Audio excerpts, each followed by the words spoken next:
પ્રકાશભાઈ, આપની ઓફિસની બહાર જે પ્રકારે વહેલી સવારે તોડફોડની ઘટના બની હતી, શું ઘટના હતી અને આપના દ્વારા કોઈ પોલીસ ફરિયાદ કે પોલીસને જાણ કરવામાં આવી છે કે નહીં?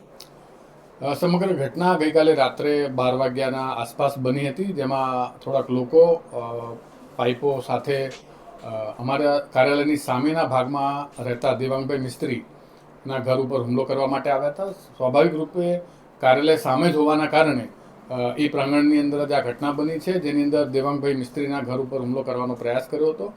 જે બાબતે અમને જાણ થતાં પોલીસને તરત જ અમે બોલાવી લીધી હતી.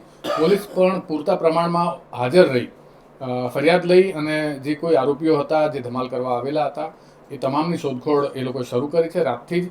અને આ કિસ્સાની અંદર અમે રજૂઆત કરી છે કે માત્ર પાડોશીના ત્યાં જ નહીં, પરંતુ સમગ્ર બાપુનગરમાં અમે જે વિસ્તારના જનપ્રતિનિધિ છીએ, તે વિસ્તારની અંદર કોઈપણ ઘર ઉપર આ પ્રકારનો કોઈ હુમલો થાય, ઘરમાં રહેતા કોઈ વડીલો, વૃદ્ધો, માતાઓ, બહેનો ઉપર કોઈ પણ પ્રકારે ઈજાઓ થાય, આ પ્રકારનો માહોલ બને, ભયનો માહોલ બનાવવાનો પ્રયાસ થાય, એની સામે કડક કાર્યવાહી થાય. પોલીસ સાથે સંકલનમાં રહીને પોલીસ પણ પૂરતી મદદ કરી રહી છે. પોલીસે પણ રાતથી જ આરોપીઓની જે શોધખોળ છે તે શરૂ કરેલ છે અને દાખલો બેસે એ પ્રકારે આ કિસ્સાની અંદર કાર્યવાહી કરવામાં આવશે, જેથી કરીને ભય ફેલાવતા આવા તત્વોને ડામી શકાય અને એવા તત્વોને સામે દાખલો એક ઉપસ્થિત થાય કે આવું ન કરવું જોઈએ અને કાયદામાં રહેવું જોઈએ. અચ્છા પ્રકાશભાઈ, એ પણ વાત છે કે આપના કાર્યાલયની સામે દેવાંગભાઈ મિસ્ત્રીનું ઘર આવ્યું, કયા કારણથી હુમલો કરવામાં આવ્યો કોઈ આપને માહિતી ખરી આ બાબતે?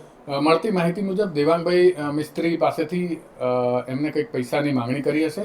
જે પૈસા ના આપતા આ ઝઘડો બંનેની વચ્ચે વ્યક્તિગત એ બંનેની બાબતેને લઈને આ ઝઘડો ઉપસ્થિત થયેલ છે, જેની અંદર દેવાંગભાઈના ઘરે એમના માતા પિતા ઉપસ્થિત છે, ત્યાં બહેનો પણ હતા. એ બધા જ ઉપર હુમલો કરવાનો જે પ્રયાસ થયો છે એ બાબત ગંભીર છે. આ પ્રકારે ગુનાહિત પ્રયાસ કરવામાં આવેલ છે. ભયનો માહોલ ફેલાવવાનો જે પ્રયાસ કરવામાં આવ્યો છે એ સામે કડક કાર્યવાહી કરવા માટે પોલીસ પણ પ્રયાસ કરી રહી છે.